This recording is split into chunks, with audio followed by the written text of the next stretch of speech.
I dropped out of college and now I'm the enemy of my parents because my brother got 2 degrees, but their mouths shut quickly when I showed them how much I earn. When I was 19, I became public enemy number 1 in my own family. I guess that's what happens when you don't live up to the golden standard set by your older brother. Jake the Precious Johnson's son was on his way to earning 2 degrees, while I was apparently a lazy bum, who dared to dream outside the rigid mold my parents had created for me. But let me tell you, the day I packed up and left home, my parents were more relieved than angry. They'd already decided that their household was a place of rules and respect, which loosely translates to, do everything we say or you're not welcome here. I didn't yell or argue. I just calmly packed up my clothes, my laptop, and what little money I had. Before I left, I looked them both in the eye and said, "You might want to see a specialist about whatever's going on in your heads, because kicking your kid out because he's not a clone of his brother? That's unhinged." Jake stood there awkwardly, probably torn between stepping in or keeping his halo intact. I told him, "Don't bother. You're the cheap model of the perfect son anyway. Stick with it." I could tell he didn't know whether to be offended or relieved. My parents? They just told me to get out. So I did. I didn't have a big plan or a lot of savings. I didn't drop out because I didn't want to learn. I dropped out because I had been into crypto for 2 years. I believed in it, even if no one else did. And frankly, there was something liberating about leaving that stifling house, even if it meant spending the first week in a cheap hotel. From that hotel room, I redoubled my efforts. I worked day and night on deals, market research, and networking with other people in the industry. By the end of the second month, I had made $20,000. Not life-changing yet, but it was enough to get my own place, pay the bills, and keep the momentum going. I didn't need their permission, but I admit I kept receipts. One day I would prove them wrong. It wasn't easy. While Jake played the obedient son, got his degree, and rode the wave of family approval, I did it alone. No support, no pats on the back, just me and my laptop. And every time I thought about going back to them, I heard my dad's voice. "If you don't do what we say, you don't belong in this house." Fine. I didn't belong. At least not until I did it on my own terms. The first few months on my own were a blur of exhaustion and focus. I rented a tiny one-bedroom apartment, not much bigger than the hotel room I'd been staying in, but at least it was mine. I didn't live lavishly by any means. Instant ramen and black coffee were the staples, but I was determined to make it work. Meanwhile, my parents loved to rub Jake's accomplishments in my face whenever they got the chance. I'd get the occasional passive-aggressive text. "Jake just got a prestigious internship. Isn't it great when kids work hard?"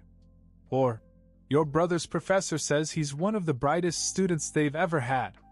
I ignored all of this. I didn't have time to dwell on the comparisons when I was too busy proving to myself that I hadn't made a huge mistake. Crypto wasn't an overnight success for me. I'd been dabbling in it since I was 17, but now it was my full-time focus. And for every win, there were losses. I made some stupid trades early on that cost me more than I'd like to admit, but I learned quickly. When I hit my first $20,000 in profits, I started to breathe a little easier. I bought a used car for $10,000, nothing fancy, but it was reliable. And for the first time, I felt like I was on solid ground.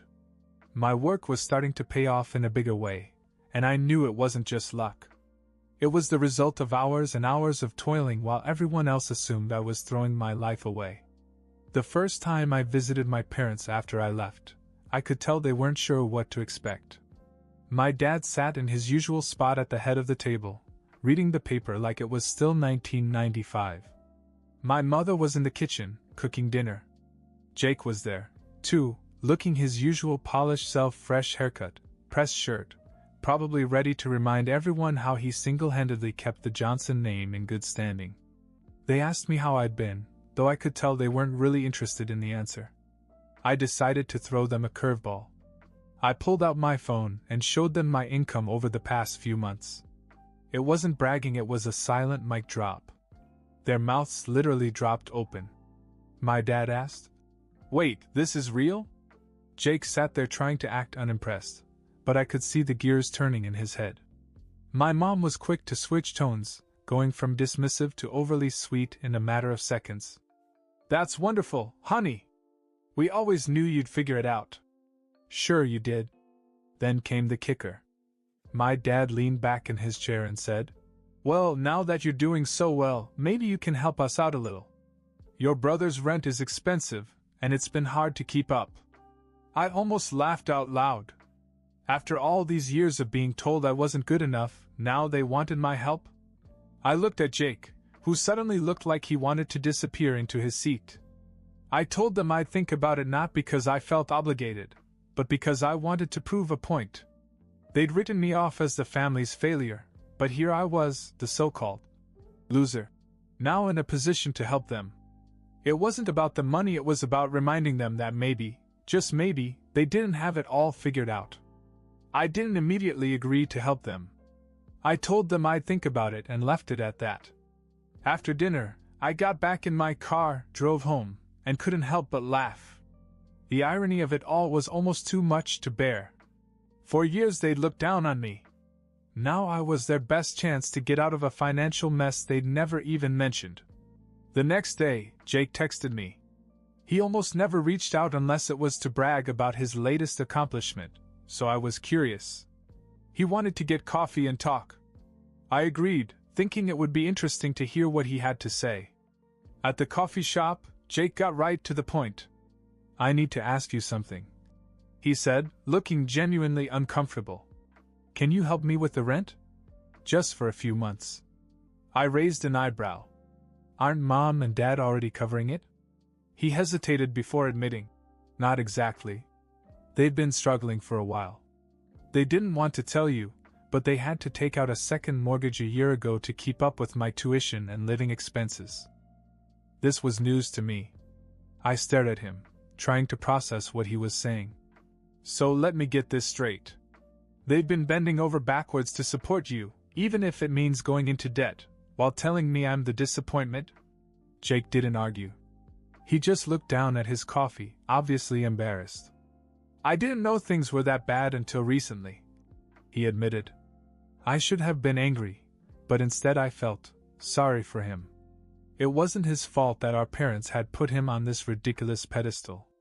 He was just playing the role they'd forced on him. Still, I couldn't resist taking a jab at him. "Looks like being the golden child isn't all it's cracked up to be, huh?" Jake grinned, but it didn't reach his eyes. "Look, I get it. They treated you like crap. But I'm asking you as your brother, can you help?" I told him I'd think about it. It wasn't a yes, but it wasn't a no either. A week later, things took an even stranger turn. My mom called me, sounding desperate. She said my dad had been laid off from his job. Apparently, the company was downsizing, and after 25 years of loyalty, they'd decided he was expendable. I wasn't sure how to feel. On the one hand, I felt bad for my dad. Losing your job like that has to sting. On the other hand, it felt like karma. This was the same man who told me, "If you don't follow the plan, you'll never make it." Now he was unemployed and the plan had clearly failed him. My mother started crying on the phone, saying they didn't know how they were going to keep the house. "We need your help," she said, her voice breaking. "Please, can you come over? We need to talk." So I went. But I wasn't just going to hand them a blank check and call it a day. I had some things I needed to get off my chest. When I walked into the house, the mood was tense. My dad was sitting at the kitchen table, staring at a stack of bills. My mom was pacing, and Jake was leaning against the counter, looking like he wanted to be anywhere but there. I sat down and said, "Okay, let's talk. What's going on?" My dad started to explain the situation, but halfway through he stopped and looked at me. "I don't know how we got into this mess," he said. "We did everything right. We worked hard, saved, made sure our kids got the best education. And now look at us." I couldn't help myself. "Maybe because you're doing everything right didn't include listening to me when I told you crypto was a real opportunity," I said. "Instead, you laughed at me and kicked me out." My mother started to protest, but I held up my hand. I'm not saying this to rub it in. I'm saying it because maybe it's time you stopped treating me like the family failure. I worked my ass off to get where I am, and I did it without your support. So if you want my help, fine. But you're going to acknowledge that I'm not a failure. My dad looked like he was going to argue, but then he just nodded. All right, he said quietly. You're not a failure. That was unexpected. For the first time in my life, I saw my father as a human being. Not the authority figure who always knew best, but a guy who was scared and unsure of what to do next. Good, I said. Now let's figure out how to fix this mess. I agreed to help, but on my terms. I wasn't about to become the family's piggy bank just because their golden plan fell apart. So I laid it all out for them. I will pay the mortgage for 3 months, I said, but you have to start making changes. That means no more hiding things, no more pretending everything is perfect. My dad balked at the terms, but my mom nodded quickly. Jake just looked relieved. I didn't let them off easy, though. And Jake, maybe it's time for you to start pulling your weight, too. You're not a kid anymore. You can't keep relying on them to finance your life. That hit a nerve. Jake looked like he was going to argue, but then he just sighed. You're right, he said quietly. For the next few weeks I worked out a plan with them. I paid the most pressing bills, but I made it clear that this was only temporary. My dad started looking for work, although it was clear that his confidence had taken a hit. My mother took a part-time job at a local boutique to help with expenses. And Jake? He got a part-time job tutoring students, which was honestly the most responsibility he'd taken on in years. I thought things were finally settling down, but then something unexpected happened. One day I got a call from a number I didn't recognize. It turned out to be one of Jake's professors. Apparently, Jake had bragged about my success during a tutoring session, and the professor wanted to know if I'd be willing to give a talk to his class about crypto and entrepreneurship. At first I thought it was a joke. Me? Teaching at the same college I dropped out of? But the professor insisted, saying the students would benefit from hearing about a non-traditional success story. I almost said no, but then I thought, why not? It would be a chance to show that success doesn't always come from following the rules. When I told my family, their reactions were priceless. My mom looked like she was going to cry, my dad gave me an awkward pat on the back, and Jake mumbled something about how he'd never live this down. The day of the presentation was surreal. I walked into a packed auditorium feeling like a fraud. But once I started speaking, everything clicked. I told them about my journey, the risks, the failures, the moments when I thought I'd made the worst mistake of my life. I didn't sugarcoat anything. At the end, the room was buzzing with questions. One student asked, "Do you think dropping out was worth it?" I paused, trying to think of an answer. It wasn't about dropping out, I said. It was about betting on myself. You don't have to drop out to do that. But if you're going to take a chance, make sure it's one you're willing to work your ass off to make pay off. The applause at the end was loud enough to make me a little emotional, not that I'd ever admit it. My phone exploded with messages that night. Some were from students thanking me for the talk, but the one that stood out was from my dad. It was short, just a few words. "I'm proud of you, son." I stared at it for a long time, not sure how to feel. My dad wasn't the type to throw out compliments, so I knew he hadn't written it lightly. The funny thing is, I didn't feel the need to respond. The message wasn't just for me, it was for him, too. A way to admit that maybe he'd been wrong. And honestly, that was enough. I thought the talk would be the culmination of my vindication arc. But life had other plans. A few weeks after the talk, I got a call from Jake. He sounded weird, like he wasn't sure he should be calling me at all. "What's up?" I asked, trying not to sound too annoyed. Jake wasn't exactly the type to call unless he needed something. He hesitated, then said, "Well, I've been thinking about making a change." That caught me off guard. "What kind of change?" "I'm thinking about dropping one of my degrees," he said. "Or maybe both." I almost choked. "Wait, what? You're the one living the dream. Why would you drop out now? It's not my dream, he said softly. For a second I didn't know what to say. Jake had spent his whole life chasing the version of success our parents had set for him. Hearing him admit that he didn't want that anymore was like watching a glitch in the Matrix. All right, I finally said. What are you going to do instead? He sighed. I don't know. I just know I hate what I'm doing. I feel like I'm living someone else's life. I couldn't help but laugh a little. Welcome to my world, I said. Jake didn't laugh, but he didn't hang up either. Instead, he asked, how did you know what you wanted to do? I mean, with crypto and all? I thought for a minute. I didn't, I said honestly. I just knew what I didn't want to do. And I figured out the rest along the way. Jake was silent for a long time after that. I think I need to talk to Mom and Dad about this, he said finally.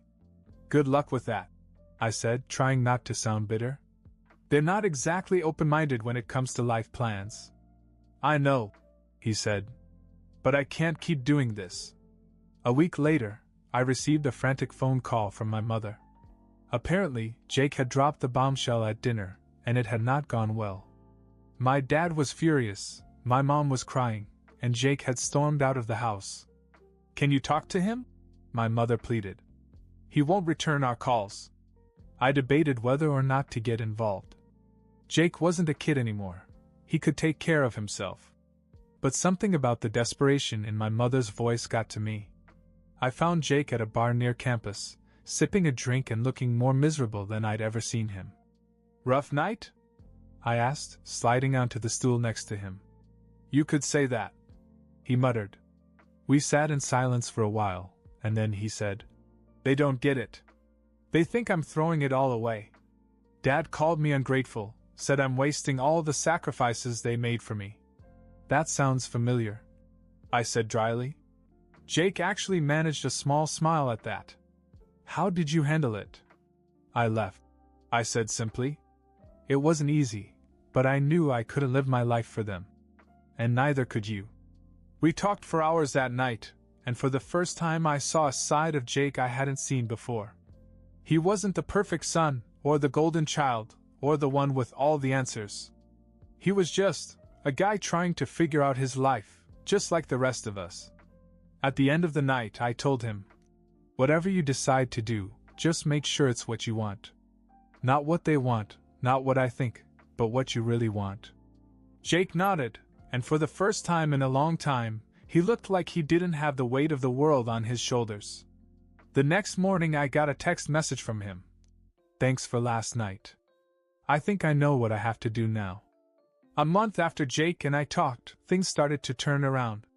He dropped one of his majors and switched to something he actually cared about: urban planning. It surprised me at first, but seeing him passionate about it made sense. What was even more surprising was that our parents didn't completely lose it. My mom softened over time, and even my dad seemed to accept that Jake's decision wasn't the end of the world. Meanwhile, my business continued to grow. I moved into a better apartment, bought a car I actually loved, and started living the life I'd worked so hard for. With things finally stable, I decided to have my family over for dinner. When they arrived, they looked around my apartment in awe. My mom kept saying how proud she was, my dad nodded more than he spoke, and Jake gave me a quiet, approving grin. At dinner, my dad even raised his glass and admitted, "You proved me wrong, and I'm proud of you." It was weird to hear that, but in a good way. Afterwards, Jake pulled me aside and said, "I used to be jealous of you. You were always doing your own thing. I wish I'd had the guts to do it sooner." "You're doing it now," I told him. "That's what matters." As they left that night, I realized that we'd all changed. We weren't perfect, but for the first time it felt like we were on the same side. I'd bet on myself and won, and now my family finally saw it, too. A month after Jake and I talked, things started to turn around. He dropped one of his degrees and switched to something he actually cared about: urban planning. It surprised me at first, but seeing him passionate about it made sense. What was even more surprising was that our parents didn't completely lose it. My mom softened over time, and even my dad seemed to accept that Jake's decision wasn't the end of the world. Meanwhile, my business continued to grow. I moved into a better apartment, bought a car I actually loved, and started living the life I'd worked so hard for. With things finally stable, I decided to have my family over for dinner. When they arrived, they looked around my apartment in awe. My mom kept saying how proud she was, my dad nodded more than he spoke, and Jake gave me a quiet, approving grin. At dinner, my dad even raised his glass and admitted, "You proved me wrong, and I'm proud of you." It was weird to hear that, but in a good way. Afterwards, Jake pulled me aside and said, "I used to be jealous of you. You were always doing your own thing. I wish I'd had the guts to do it sooner. You're doing it now." I told him. That's what matters. As they left that night, I realized that we'd all changed. We weren't perfect, but for the first time it felt like we were on the same side. I'd bet on myself and won, and now my family finally saw it, too. A week later, I got a text from Jake. "Thanks for everything. You've inspired me more than you know." I stared at it for a while and smiled. For years I had been the outcast, the failure, the one who didn't fit in. Now my family looked at me differently. And maybe, just maybe, we'd all ended up exactly where we needed to be.